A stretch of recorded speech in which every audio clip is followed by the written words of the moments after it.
Bismillahirrahmanirrahim. Assalamualaikum warahmatullahi wabarakatuh. Selamat pagi Indonesia, selamat pagi para siswa, selamat datang di kelas pembelajar. Tempatnya orang-orang membina akhlakul karimah. Terima kasih atas kehadirannya, mudah-mudahan hari esok lebih baik dari hari ini. Kemudian dalam waktu kurang dari 15 menit ke depan, saya akan memaparkan materi pelajaran pendidikan Pancasila dengan elemen yang kedua, yaitu Undang-Undang Dasar 1945. Namun seperti biasanya, sebelum kita memulai, marilah kita berdoa agar kita semua dalam lindungan Allah Subhanahu wa Ta'ala, Tuhan yang Maha Esa. Semoga pertemuan kita kali ini mendapat ridho, bermanfaat, membawa kebaikan, dan menambah ilmu pengetahuan dan pemahaman. Amin ya Rabbal Alamin. Seperti biasa, sebagai pembuka kalimat, saya akan memberikan sedikit kata-kata bijak. Kata-kata bijak kita pagi ini adalah hidup itu sebenarnya sederhana, namun seringkali kita yang membuatnya menjadi sulit. Oke, baik, untuk tidak memperpanjang waktu, kita langsung saja kepada slide yang berikut, yaitu slide judul kecil. Dari slide judul kecil ini, tahulah kita bahwasanya yang mau kita bahas pada pagi hari ini adalah mengenai pentingnya keseimbangan pelaksanaan antara hak dan kewajiban. Keseimbangan pelaksanaan hak dan kewajiban apabila dilaksanakan dengan seimbang, maka itu akan katakanlah mencegah adanya kesenjangan sosial di masyarakat dan mencegah adanya ketidakadilan di masyarakat dalam kehidupan kita sehari-hari. Sedangkan pelaksanaannya sekiranya kita melaksanakan hak saja tanpa memperdulikan kewajiban, itu akan menyebabkan ketidakseimbangan sosial dalam kehidupan masyarakat.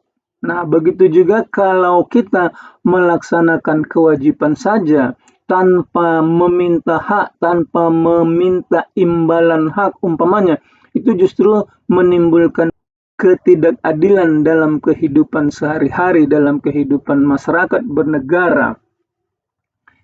Nah, jadi keseimbangan antara hak dan kewajiban dalam pelaksanaannya dalam kehidupan sehari-hari itulah kuncinya sehingga tercipta masyarakat yang adil dan harmonis, hubungan yang satu dengan yang lain, warga negara yang satu dengan warga negara yang lain, warga negara dengan negaranya.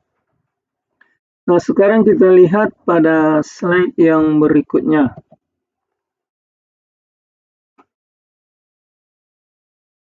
Dalam slide ini bisa kita lihat peran pemerintah dan warga negara. Ini lebih tepatnya kita katakan bagaimana pelaksanaan hak dan kewajiban antara pemerintah dengan warga negara, artinya negara dengan warga negaranya. Nah, bagaimana kira-kira pelaksanaannya sebaiknya, pelaksanaan hak dan kewajiban itu, yang baik itu bagaimana hubungannya, hubungan timbal balik antara pemerintah atau negara dengan warga negaranya dalam pelaksanaan hak dan kewajiban seharusnya bagaimana? Seharusnya dia bersifat saling melengkapi, adil dan saling menghormati secara konstitusional. Misalnya bagaimana? Yang pertama misalnya negara menjamin hak-hak warga negaranya. Nah, negara memiliki kewajiban utama ya. Negara memiliki kewajiban utama misalnya untuk apa? Melindungi hak asasi manusia setiap warga negaranya. Misalnya apa? Seperti hak hidup, apalagi hak kebebasan berpendapat, hak atas pendidikan, kesehatan, dan keadilan, dan lain-lainnya.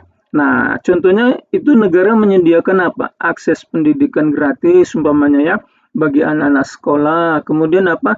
Menjamin kebebasan beragama dan berekspresi dan lain-lain. Apa misalnya yang kedua? Hubungan yang kedua adalah warga negara menjalankan kewajibannya secara bertanggung jawab, melaksanakan kewajiban penuh tanggung jawab. Warga negara juga berkewajiban apa misalnya? Mematuhi hukum dan peraturan yang berlaku. Apalagi misalnya? Menghormati hak orang lain yang berbeda dalam keberagaman. Misalnya apa? SARA. Kemudian apalagi kewajibannya? Berpartisipasi aktif dalam kehidupan bernegara dan lain-lain. Jadi contohnya itu apa?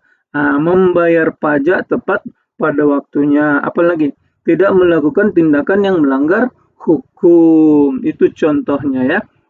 Nah, bagaimana hubungan timbal balik antara negara dengan warga negara atau warga negara dengan negara?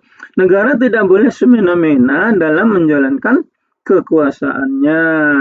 Warga negara berhak menyampaikan kritik atau aspirasi terhadap kebijakan negara melalui jalur-jalur yang sah. Itu umpamanya hubungan timbal baliknya.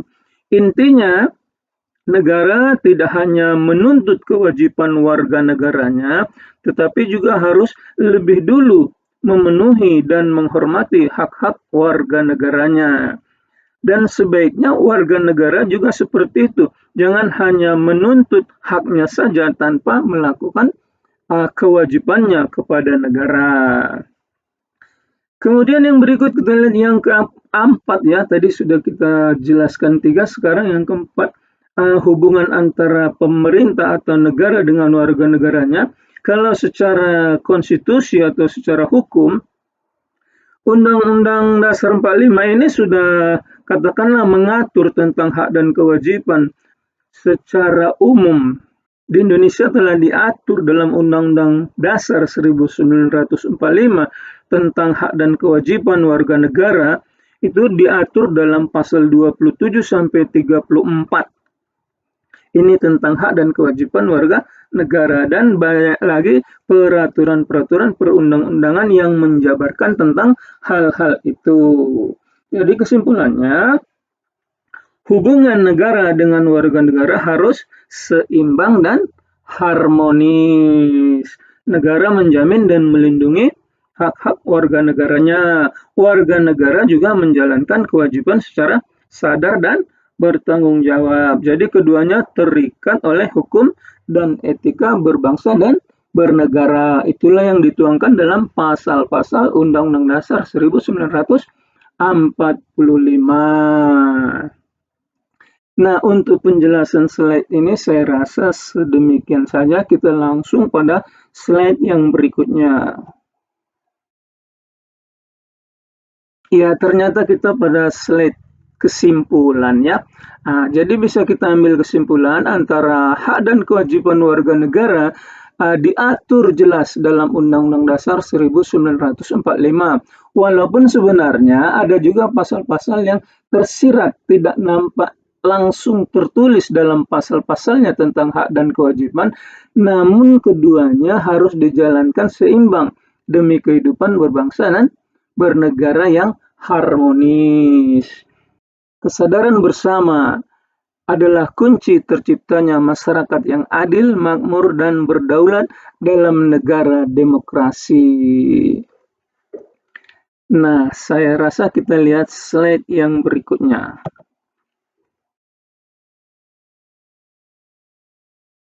Ya, kita sudah sampai pada slide terakhir atau slide penutup. Demikianlah pemaparan kali ini. Terima kasih atas perhatian dan waktu yang telah diluangkan.